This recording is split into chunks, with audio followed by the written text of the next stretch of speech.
ಸಕ್ರಮ ಹಾಗೂ ಅಕ್ರಮ ಆಸ್ತಿಗಳಿಗೆ ಈ ಸ್ವತ್ತು ಮಾಡಲು ಭಾಳಷ್ಟು ತೊಂದರೆ ಆಗ್ತಾಯಿದೆ. ಅದರಲ್ಲಿ ಬಿ ಖಾತಾ ಪ್ರಕ್ರಿಯೆ ಇನ್ನೂ ಪ್ರಾರಂಭನೇ ಆಗಿಲ್ಲ.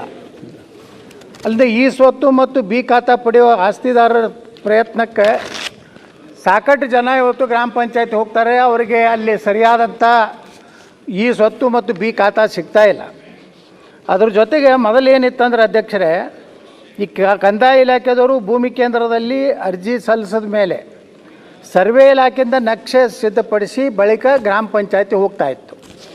ಆದರೆ ಅಲ್ಲಿ ಗ್ರಾಮ ಪಂಚಾಯತಿ ಬಂದ ಮೇಲೆ ಅಲ್ಲಿ ಪಿ ಡಿ ಒ ಅದನ್ನು ಹೆಬ್ಬಟ್ಟು ಒತ್ತಿ ಎಲ್ಲ ನಮ್ಮ ಇದನ್ನು ಉತ್ತಾರಿಗಳನ್ನು ವಿತರಣೆ ಮಾಡುವಂಥ ಅದು ಕೆಲಸ ನಡೀತಾ ಇತ್ತು. ಈ ಒಂದು ಏನು ಅಮೆಂಡ್ಮೆಂಟ್ ಮಾಡಿದಾರಲ್ಲ ಸನ್ಮಾನ್ಯ ಅಧ್ಯಕ್ಷರೇ, ಗ್ರಾಮ ಪಂಚಾಯತಿ ಸಿಬ್ಬಂದಿಗಳೇ ಆನ್ಲೈನ್ದಲ್ಲಿ ಅರ್ಜಿ ಅಪ್ಲೋಡ್ ಮಾಡಬೇಕು, ನಕ್ಷೆ ತಯಾರಿಸಿ ಉತ್ತಾರಗಳನ್ನು ನೀಡಬೇಕು. ಆದರೆ ಹಳ್ಳಿಯೊಳಗೆ ಇರುವಂಥ ಸಮಸ್ಯೆ ಏನಂದರೆ ಸೆಟ್ಲೈಟ್ ಸಮಸ್ಯೆ, ಇಂಟರ್ನೆಟ್ಟು, ಅಲ್ಲಿ ಸರಿಯಾಗಿ ವಿದ್ಯುತ್ತಿನ ಕೊರತೆ ಇದೆ. ಗ್ರಾಮೀಣ ನಾವು ಹಿಂದಿನೂ ಸಹ ವಿಧಾನ ಪರಿಷತ್ನಲ್ಲಿ ಇದ್ದಾಗ ಹೇಳಿದ್ದೆ, ಎಲ್ಲ ಕಡೆ ಸೋಲಾರ್ ಸಿಸ್ಟಮ್ ಮಾಡಿರಿ, ಎಲ್ಲ ಗ್ರಾಮ ಪಂಚಾಯತಿಗಳಿಗೆ ಸೋಲಾರ್ದು ಒಂದು ವ್ಯವಸ್ಥೆ ಮಾಡಿ, ಅಲ್ಲಿ ಕರೆಂಟ್ ಇರೋದಿಲ್ಲ, ಸರಿಯಾಗಿ ನೆಟ್ವರ್ಕ್ ಬರೋದಿಲ್ಲ. ಈ ಎಲ್ಲ ಸಮಸ್ಯೆದಿಂದ ಇವತ್ತು ಏನಾಗ್ಲಾಕತ್ತೈತೆ, ಸದರಿ ಆ್ಯಪ್ ಏನು ಇದೆಯಲ್ಲ ಮಾನ್ಯ ಸಚಿವರೇ, ಅದರಲ್ಲಿ ಸರಿಯಾಗಿ ಸ್ಥಳ ಗುರುತಿಸುವಂಥ ಸಾಧ್ಯನೇ ಆಗ್ತಾಯಿಲ್ಲ. ಸಿಬ್ಬಂದಿಗಳು ಮತ್ತು ಸಾರ್ವಜನಿಕರ ಮಾಡಬೇಕು ದಿವಸ ಜಗಳ ನಡೀತಾ ಇದೆ. ಸರಿಯಾಗಿ ಚಕ್ಬಂದಿ ಗುರುತಿಸಲು ಸಹ ಸಾಧ್ಯ ಆಗ್ತಾಯಿಲ್ಲ. ಮತ್ತು ಹಳ್ಳಿ ಒಳಗೆ ಸರ್ವೆ ಸಮಸ್ಯೆ ಅಂದರೆ ಈ ದಿಶಾಂಕ ಆ್ಯಪ್ನಿಂದ ನಕ್ಷೆ ತಯಾರಾಗಬೇಕಾಗಿದೆ. ಆದರೆ ಪ್ರತಿಯೊಂದರಲ್ಲಿಯೂ ಸಹ ನೆಟ್ವರ್ಕ್ ಸಮಸ್ಯೆ ಇರೋದ್ರಿಂದ ಸನ್ಮಾನ್ಯ ಇದು ಕೇವಲ ಅಧ್ಯಕ್ಷರೇ ಗ್ರಾಮೀಣ ಪ್ರದೇಶದಲ್ಲಿ, ನಗರ ಪ್ರದೇಶದಲ್ಲಿ ಅದೇ ಸಮಸ್ಯೆ ಆಗಿದೆ. ಮತ್ತು ಇದರಿಂದ ಸಾರ್ವಜನಿಕರಿಗೆ ತಮ್ಮ ಉತ್ತಾರಿ ತೊಗೊಲಿಕ್ಕೆ ಗ್ರಾಮ ಪಂಚಾಯತ್ಗೆ ಹೋದರೆ ಅವರಿಗೆ ಸಿಗ್ತಾ ಇಲ್ಲ, ಭಾಳ ತೊಂದರೆಯನ್ನು ಅನುಭವಿಸ್ತಾ ಇದ್ದಾರೆ. ಮತ್ತು ಇನ್ನೊಂದು ವರದಿ ಪ್ರಕಾರ ಇವರು ಸರಿಯಾಗಿ ಇವತ್ತು ಇದನ್ನು ಮಾಡಿ ಎಲ್ಲ ಗ್ರಾಮ ಪಂಚಾಯತ್ ವ್ಯಾಪ್ತಿಯಲ್ಲಿ ಬಡಾವಣೆಗಳ ನಕ್ಷೆ, ಕಟ್ಟಡ ನಕ್ಷೆ ಅನುಮೋದನೆ ಇಲ್ಲದ ಈಗಾಗಲೇ ನೋಂದಣಿ ಆಗಿರುವ ಆಸ್ತಿಗಳ ಸಂಖ್ಯೆ 1 ಕೋಟಿಗಿಂತಲೂ ಹೆಚ್ಚಿದೆ. ಇಷ್ಟು ಆಸ್ತಿಗಳು ಬಿ ಖಾತಾ ಪಡೆದು ತೆರಿಗೆ ವ್ಯಾಪ್ತಿಗೆ ಬಂದರೆ ಗ್ರಾಮ ಪಂಚಾಯತಿಗಳಿಗೆ ವಾರ್ಷಿಕವಾಗಿ ಸಾವಿರಾರು ಕೋಟಿ ರೂಪಾಯಿ ಆದಾಯ ಗ್ರಾಮ ಪಂಚಾಯತಿಗೆ ಬರ್ತದೆ. ಸ್ವಂತ ಬಲದ ಮೇಲೇ ಗ್ರಾಮ ಪಂಚಾಯತಿ ತನ್ನ ಅಭಿವೃದ್ಧಿಯನ್ನು ಮಾಡುವಂಥ ಒಂದು ಶಕ್ತಿ ಬರ್ತದೆ ಅಧ್ಯಕ್ಷರೇ. ಅದಕ್ಕೆ ಮಾನ್ಯ ಸಚಿವರು ಇದನ್ನು ಗಂಭೀರವಾಗಿ ಪರಿಗಣಿಸಿ ಎಲ್ಲೆಲ್ಲಿ ಲೋಪದೋಷ ಆಗ್ಯಾವ ತಕ್ಷಣ ಅದಕ್ಕೆ ಪರಿಹಾರ ಕಂಡುಹಿಡಿದು ಇವತ್ತು ಗ್ರಾಮೀಣ ಪ್ರದೇಶದ ಜನರಿಗೆ ತೊಂದರೆ ಆಗ್ತಾಯಿದೆ, ಅದನ್ನು ನಿವಾರಣೆ ಮಾಡಬೇಕಂತೇಳಿ ತಮ್ಮ ಮೂಲಕ ಅವ್ರನ್ನ ವಿನಂತಿ ಮಾಡ್ಕೊತಾ ಇದ್ದೀನಿ. ಮಾನ್ಯ ಅಧ್ಯಕ್ಷರೇ, ಹಿರಿಯ ಶಾಸಕರಾದಂಥ ಯತ್ನಾಳ್ ಅವರ ಕಾಳಜಿ ಭಾಳ ಸಹಜ ಮತ್ತು ನಮಗೂ ಅರ್ಥ ಆಗುತ್ತೆ ಅಧ್ಯಕ್ಷರೇ. ಮೊದಲನೇದಾಗಿ ಅವರಿಗೆ ಅವರ ಗಮನಕ್ಕೆ ತಮ್ಮ ಮುಖಾಂತರ ತರಲಿಕ್ಕೆ ಬಯಸೋದೇನೆಂದರೆ, ಈ ಪಂಚಾಯತ್ ರಾಜ್ ಆ್ಯಕ್ಟನ್ನು ಹೋದ ಅಧಿವೇಶನದಲ್ಲಿ ನಾವು ತಿದ್ದುಪಡಿ ತಂದ್ವಿ. ಇದೇ ಸದನದಲ್ಲಿ ಸಾಕಷ್ಟು ಚರ್ಚೆ ಆಗಿ ಇದು ತಂದರೆ ಒಳ್ಳೆಯದಾಗುತ್ತೆ ಅಂದ್ಬಿಟ್ಟು ವಿರೋಧ ಪಕ್ಷದವರು ಹಾಗೂ ಆಡಳಿತ ಪಕ್ಷದವರು ಕೂಡ ಭಾಳಷ್ಟು ಜನ ಒಪ್ಪಿದ್ರು ಅಧ್ಯಕ್ಷರೇ. ಅದಾದಮೇಲೆ ಅದು ಗವರ್ನರಿಗೆ ಅನುಮೋದನೆಗೆ ಹೋಯಿತು. ಅಲ್ಲಿ ಸ್ವಲ್ಪ ವಿಳಂಬ ಆಗಿ ಸ್ವಲ್ಪ ರೂಲ್ಸ್ ಫ್ರೇಮ್ ಮಾಡೋದ್ರಲ್ಲಿ ಸ್ವಲ್ಪ ವಿಳಂಬ ಆಗಿದೆ ಅಧ್ಯಕ್ಷರೇ. ಅವ್ರು ಹೇಳ್ದಂಗೆ ಸದ್ಯಕ್ಕೆ ನಾವು ಬಿ ಖಾತಾ ಯಾವುದೂ ಗ್ರಾಮ ಪಂಚಾಯತ್ನಲ್ಲಿ ನಾವು ಕೊಡ್ತಾ ಇಲ್ಲ. ಆದರೆ ಯಾವುದೂ ಗೊಂದಲ ಕೂಡ ಇಲ್ಲ ಅಧ್ಯಕ್ಷರೇ. ನಾವು ಭಾಳ ಸ್ಪಷ್ಟವಾಗಿ ಸಾರ್ವಜನಿಕರಲ್ಲಿ ನಾವು ಹೇಳಿದ್ದೇವೆ, ಇನ್ನು ನಾವು ರೂಲ್ಸ್ ಫ್ರೇಮ್ ಮಾಡ್ತಾ ಇದ್ದೇವೆ, ಇದಕ್ಕೆ ಇನ್ನೂ ಸ್ವಲ್ಪ ಸಮಯ ಆಗುತ್ತೆ. ಈಗಾಗಲೇ ನಾವು ಪಬ್ಲಿಕ್ ಅಬ್ಜೆಕ್ಷನ್ಸ್ ಕೂಡ ನಾವು ಕರೆದಿದ್ವಿ ಅಧ್ಯಕ್ಷರೇ. ಅದು ಜುಲೈ 28ನೇ ತಾರೀಕು ಕೊನೆ ದಿನ ಆಯಿತು. ಸುಮಾರು 29 ಆಕ್ಷೇಪಣೆಗಳು ಸಾರ್ವಜನಿಕರಿಂದ ಮತ್ತು ಜನಪ್ರತಿನಿಧಿಗಳಿಂದ ಬಂದಿದೆ. ಅವೆಲ್ಲನೂ ಕೂಡ ಅವರ ಅಹವಾಲುಗಳನ್ನು ನಾವು ತಾಂತ್ರಿಕವಾಗಿ ಹಾಗೂ ಬೇರೆ ರೀತಿಯಾಗಿ ನಾವು ನೋಡಿಬಿಟ್ಟು ಒಂದು ಸಮಗ್ರವಾದಂಥ ರೂಲ್ಸನ್ನು ನಾವು ಇನ್ನೂ ಒಂದು 15 ದಿನದಲ್ಲಿ ನಾವು ಫೈನಲೈಸ್ ಮಾಡ್ತೀವಿ ಮಾನ್ಯ ಶಾಸಕರೇ.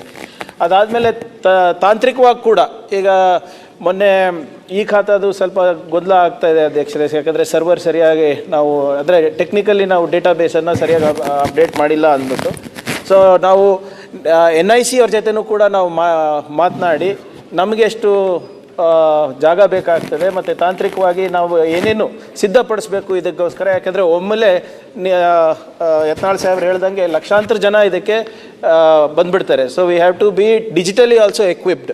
ಅದು ನೀವು ಇಂಟರ್ನೆಟ್ ಇರೋ ಗ್ರಾಮೀಣ ಪ್ರದೇಶದಲ್ಲಿ ಇಂಟರ್ನೆಟ್ ಇರ್ಬೋದು, ಪಂಚಾಯತ್ನಲ್ಲಿರ್ಬೋದು, ಸರ್ವರ್ ಸ್ಪೇಸ್ ಇರ್ಬೋದು ಇತ್ಯಾದಿ ಅಧ್ಯಕ್ಷರೇ.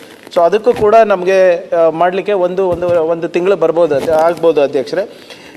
ಬಹುಶಃ ತಮ್ಮ ಮುಖಾಂತರ ಸದನಕ್ಕೆ ತಿಳಿಸೋದು ಅಧ್ಯಕ್ಷರೇ, ಈ 11B ಖಾತಾ ಮತ್ತು ಈ ಸ್ವತ್ತು ಸಾಫ್ಟ್ವೇರನ್ನು ರೆಡಿ ಆದ ತಕ್ಷಣ 1-1.5 ತಿಂಗಳಲ್ಲಿ ನಾವು ಪ್ರಾರಂಭ ಮಾಡ್ತೀವಿ ಅಧ್ಯಕ್ಷರೇ. ಅಬ್ಜೆಕ್ಷನ್ಸನ್ನು ನಾವು ಕ್ಲಿಯರ್ ಮಾಡೋಕ್ಕೆ ಮತ್ತು ರೂಲ್ಸ್ ಫ್ರೇಮ್ ಮಾಡೋಕ್ಕೆ 15 ದಿನ ಬೇಕಾಗ್ತದೆ. ಮತ್ತು ಟೆಕ್ನಿಕಲಿ ಅಪ್ಗ್ರೇಡ್ ಆಗಲಿಕ್ಕೆ ನಮ್ಗೆ 1 ತಿಂಗಳು ಬೇಕಾಗ್ತದೆ. ಮತ್ತು ಇನ್ನೊಂದು ದಿಶಾಂಕ ಆ್ಯಪ್ ಬಗ್ಗೆ ತಾವು ಹೇಳಿದ್ರಿ ಮಾನ್ಯ ಸದಸ್ಯರೇ, ಯಾವುದಾದ್ರೂ ತಮಗೆ ಸ್ಪೆಸಿಫಿಕ್ಕಾಗಿ ಎಲ್ಲಾದರೂ ಲೋಪದೋಷಗಳನ್ನು ಕಂಡುಬಂದರೆ ನೀವು ನಮ್ಗೆ ತಿಳಿಸಿದ್ರೆ ನಾವು ಸರಿಪಡಿಸ್ತೀವಿ ಅಧ್ಯಕ್ಷರೇ. ನಮ್ಮ ಪ್ರಕಾರ ಸರಿಯಾಗಿ ನಡೀತಾ ಇದೆ. ಸದನದ ಗಮನಕ್ಕೂ ಕೂಡ ನಾನು ತರಲಿಕ್ಕೆ ನಾನು ಬಯಸ್ತಾ ಇದ್ದೀನಿ. ಮಾನ್ಯ ಯತ್ನಾಳ್ ಸಾಹೇಬ್ರು ಹೇಳ್ದಂಗೆ ಹಿಂದೆ ನಮ್ಮ ಟ್ಯಾಕ್ಸ್ ವ್ಯಾಪ್ತಿನಲ್ಲಿ ಬರಲಾರ್ದಂಥದ್ದು ಸಾಕಷ್ಟು ಆಸ್ತಿಗಳಿತ್ತು. ಕಳೆದ 2 ವರ್ಷದಲ್ಲಿ ನಾವು ನಿರಂತರವಾಗಿ ನಮ್ಮ CEO ಗಳ ಮುಖಾಂತರ ಇರ್ಬೋದು, ನಮ್ಮ EOಗಳ ಮುಖಾಂತರ ಇರ್ಬೋದು, ಹೆಚ್ಚಿನ ಆಸ್ತಿಗಳನ್ನು ನಾವು ತೆರಿಗೆ ವ್ಯಾಪ್ತಿಗೆ ತರಲಿಕ್ಕೆ ಪ್ರಯತ್ನ ಮಾಡಿದ್ದೀವಿ. ಈ ಸದನಕ್ಕೆ ನಾನು ತಿಳಿಸೋದೇನಪ್ಪ ಅಂದರೆ, ಇಡೀ ದೇಶದಲ್ಲೇ ಮೊದಲನೇ ಬಾರಿಗೆ ನಮ್ಮ ರಾಜ್ಯದಲ್ಲಿ ಅತ್ಯಂತ ಹೆಚ್ಚು ತೆರಿಗೆ ಕಲೆಕ್ಷನ್ ಆಗಿದೆ, 1237 ಕೋಟಿ ರೂಪಾಯಿ ಅಧ್ಯಕ್ಷರೇ. ಎಲ್ಲೂ ಕೂಡ ಇಡೀ ದೇಶದಲ್ಲಿ ಆಗಿಲ್ಲ ಅಧ್ಯಕ್ಷರೇ. ಇನ್ನೂ ಹೆಚ್ಚು ಮಾಡ್ಬೋದು, ನನ್ನ ಇಲ್ಲ ಅಂತಿಲ್ಲ. ಸೊ ಅವರ ಸಲಹೆಯನ್ನು ನಾವು ಈಗಾಗಲೇ ಮ್ಯಾನ್ಯುವಲಿ ನಾವು ಮಾಡ್ತಾ ಇದ್ದೀವಿ ಅಧ್ಯಕ್ಷರೇ. ಡಿಜಿಟಲಿ ಕೂಡ ನಾವು ಮಾಡಿ ಇನ್ನೂ ಹೆಚ್ಚು ಮಾಡಿಸ್ತೀವಿ. ಅವ್ರು ಹೇಳಿದಾಗೆ ಏನೇ ಸಂಪನ್ಮೂಲ ಬಂದ್ರೂ ಕೂಡ 1 ರೂಪಾಯಿ ನಮಗೆ ಬರೋದಿಲ್ಲ ಅಧ್ಯಕ್ಷರೇ, ಆ ಪಂಚಾಯತಿಗೆ ಹೋಗುತ್ತೆ, ಅವ್ರ ಇನ್ಫ್ರಾಸ್ಟ್ರಕ್ಚರಿಗೆ, ಅವ್ರ ಡೆವಲಪ್ಮೆಂಟಿಗೆ. ಅದು ಕೂಡ ನಡೆದಿದೆ. ಈ ಒಂದು ರೂಲ್ಸು ಮತ್ತು ಈ ನಮ್ಮ ಒಂದು ತಿದ್ದುಪಡಿಗಳನ್ನು ನಾವು ತಂದ ಮೇಲೆ ಇದು ಅವ್ರು ಹೇಳ್ದಂಗೆ ಇನ್ನು 1000 ಕೋಟಿ ರೂಪಾಯಿ ಜಾಸ್ತಿ ಆದಾಯನೂ ಕೂಡ ಬರುತ್ತೆ ಮತ್ತು ಜನರಿಗೆ ಸ್ವಲ್ಪ ರಿಲೀಫ್ ಕೂಡ ಸಿಗುತ್ತೆ ಅಧ್ಯಕ್ಷರೇ, ಯಾರು ಅಕ್ರಮ ಸಕ್ರಮ ಮಾಡ್ಕೊಳ್ಳಿಕ್ಕೆ.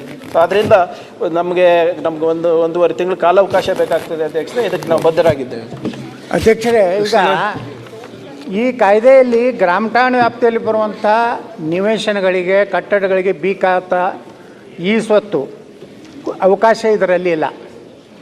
ಒಂದು ದಿನದಿಂದ ದಿನಕ್ಕೆ ಜನಸಂಖ್ಯೆ ಹೆಚ್ಚಾಗಿ ನಿವೇಶನಗಳು, ಮನೆಗಳ ಸಂಖ್ಯೆ ಇವತ್ತು ನೋಡ್ರಿ, ಆಶ್ರಯ ಮನೆಗಳು ಇರ್ಬೋದು, ತೋಟದಲ್ಲಿ ಕಟ್ಟಿದಂಥ ಮನೆ ಇರ್ಬೋದು, ಇವತ್ತಿಗೆ ಎಲ್ಲರೂ ನೀವು ಹಾಕ್ಕೊಂಡ್ರೆ ಅದರದ್ದು ಒಂದು ಏನು ಗ್ರಾಮ ಪಂಚಾಯತಿ ಸೋರ್ಸಸ್ಸು ಹೆಚ್ಚಾಗ್ತದೆ ಅಧ್ಯಕ್ಷರೇ. ಅದರ ಜೊತೆಗೆ ನಿವೇಶನಗಳಿಗೆ ಮನೆ ಹೊಂದಿರೋ ಕುಟುಂಬಕ್ಕೆ ಆಶ್ರಯ ಮನೆಗಳು, ದನದ ಶೆಡ್ಡು ಎಲ್ಲನೂ ಹೇಳಿದೆ ಅಧ್ಯಕ್ಷರೇ. ಅದ್ರ ಜೊತೆಗೆ ಇವತ್ತು ಏನು ಹೇಳಿದ್ರು ದಿಶಾಂಕದ ಬಗ್ಗೆ, ನೀವು ಗ್ರಾಮ ಪಂಚಾಯತಿಗಳಿಗೆ ಸೌರಶಕ್ತಿಯಿಂದ ವಿದ್ಯುತ್ ಕೊಡೋದ್ರ ಸಲುವಾಗಿ ಒಂದು ಯೋಜನೆ ಹಾಕ್ಕೊಂಡು ಇಡೀ ರಾಜ್ಯದಲ್ಲಿರುವಂಥ ಎಲ್ಲ ಗ್ರಾಮ ಪಂಚಾಯತಿಗಳಿಗೆ ಏನು ಗ್ರಾಮ ಪಂಚಾಯತ್ ನಡೆದು ಬೆಳಗ್ಗೆ 10ರಿಂದ ಸಾಯಂಕಾಲ 5 ಗಂಟೆವರೆಗೆ, ಆವಾಗ ಬಿಸಿಲಿದ್ದೇ ಇರ್ತದೆ, ಸೌರದ ಒಂದು ವಿದ್ಯುತ್ ಉಪಯೋಗ ಆಗ್ತದೆ. ಮಾನ್ಯ ಸಚಿವರು ಇದ್ರ ಕಡೆನೂ ಸೋಲಾರ್ ಇದನ್ನು ಅಳವಡಿಸೋದ್ರ ಸಲುವಾಗಿಯೂ ಸಹ ಹೆಚ್ಚಿನ ಒಂದು ಗಮನ ಕೊಡಬೇಕನ್ನುವಂಥದ್ದು ವಿನಂತಿ ಇದೆ. ಓಕೆ ಮಾನ್ಯ ಅಧ್ಯಕ್ಷರೇ, ನಾನು ಹೇಳ್ದಂಗೆ ಸಂಪೂರ್ಣವಾಗಿ ಅವರ ಸಲಹೆಗಳನ್ನು ನಾನು ಒಪ್ತೀನಿ. ಇದೇ ನಿಟ್ಟಿನಲ್ಲಿ ಕೂಡ ನಾವು ಕೆಲಸ ಮಾಡ್ತಾ ಇರೋದು. ಈ ಸ್ವತ್ತು ರಿಫಾರ್ಮ್ಸನ್ನು ಕೂಡ ಒಂದು ಸಮಿತಿಯನ್ನು ನಾವು ಮಾಡಿದ್ದೇವೆ. ಅದು ನಾನು ಹೇಳ್ದಂಗೆ ಇವೆಲ್ಲ ಏನು ಆಕ್ಷೇಪಣೆಗಳು ಬಂದಿದೆ ಅದೆಲ್ಲ ಪರಿಶೀಲನೆ ಮಾಡಿ ರೂಲ್ಸನ್ನು ಒಂದು 15 ದಿನದಲ್ಲಿ ಮಾಡ್ತೀನಿ. ಅದರಲ್ಲೂ ಕೂಡ ಏನಾದರೂ ತಮಗೆ ಅನಾನುಕೂಲ ಆಗ್ತಾ ಇದ್ದರೆ ಅದು ನೀವು ನಮ್ಗೆ ಹೇಳಿದ್ರೆ ಅದನ್ನು ಕೂಡ ಸರಿಪಡಿಸ್ಲಿಕ್ಕೆ ತಯಾರಿದ್ದೇವೆ. 1ನೇದು. 2ನೇದು, ತಾವೇನು ಸೌರಶಕ್ತಿ ಬಗ್ಗೆ ಹೇಳ್ತಾ ಇದ್ರಿ, ಇದೇ ಸದನದಲ್ಲಿ ಕೂಡ ನಾವು ಚರ್ಚೆ ಮಾಡಿದಾಗ ಹಲವಾರು ಸದಸ್ಯರು ಸಜೆಷನ್ ಮೇರೆಗೆ ಹಿಂದಿನ ಆಯವ್ಯಯದಲ್ಲಿ ನಾವು ಮೈಕ್ರೋಗ್ರಿಡ್ ಕಾನ್ಸೆಪ್ಟನ್ನು ಪಂಚಾಯತ್ನಲ್ಲಿ ತರಬೇಕು ಅಂತ ನಾವು ಮಾಡ್ತಾ ಇದ್ದೀವಿ ಅಧ್ಯಕ್ಷರೇ. ಈಗಾಗಲೇ ಪ್ರಾಯೋಗಿಕವಾಗಿ ಟೆಂಡರ್ ಕೂಡ ನಮ್ಮ ಕಲ್ಯಾಣ ಕರ್ನಾಟಕ ಭಾಗದಲ್ಲಿ 2 ಕಡೆ ನಾವು ಕರೆದಿದ್ದೀವಿ ಅಧ್ಯಕ್ಷರೇ. ಆ ಮೈಕ್ರೋಗ್ರಿಡ್ ಕಾನ್ಸೆಪ್ಟ್ನಲ್ಲಿ ನಮ್ಮ ಅಂದರೆ ಪಂಚಾಯತ್ ವ್ಯವಸ್ಥೆಯಲ್ಲಿ ನಮಗೇನೇನು ಇಂಧನದ ಬೇಡಿಕೆ ಇದೆ, ಎನರ್ಜಿದ ಬೇಡಿಕೆ ಇದೆ, ಅದು ಸ್ಟ್ರೀಟ್ ಲೈಟಿಂಗ್ ಇರ್ಬೋದು, ಪಂಚಾಯತ್ ಬಿಲ್ಡಿಂಗ್ ಇರ್ಬೋದು, RWSಗೆ, ಜಾಕ್ವೆಲ್ಲಿಗೆ ಎಲ್ಲ ಬೇಕಾಗಿರ್ತದೆ ಅಧ್ಯಕ್ಷರೇ. ಅದನ್ನು ನಾವು ಅಲ್ಲಿಗೆ ಡೈವರ್ಟ್ ಮಾಡಿ ಎಕ್ಸಸ್ ಏನಾದರೂ ಇದೆ ಅದು ಮತ್ತೆ ಗ್ರಿಡ್ಡಿಗೆ ಹಾಕ್ಕೊಂಡು ಅದಕ್ಕೆ ನಾವು ಕಮರ್ಷಿಯಲೈಸೇಷನ್ ಮಾಡ್ಕೋಬೇಕು ಆ ಪಂಚಾಯತಿಗೆ ಅಂತ ಒಂದು ವಿನೂತನವಾದಂಥ ಯೋಜನೆಗೆ ನಾವು ಕೈ ಹಾಕಿದ್ದೀವಿ. ಅದೇನಾದರೂ ಸಕ್ಸಸ್ ಆದರೆ ಇಡೀ ಎಲ್ಲ ನಮ್ಮ ಗ್ರಾಮ ಪಂಚಾಯತ್ಗಳಲ್ಲೂ ಒಂದು ಮೈಕ್ರೋಗ್ರಿಡ್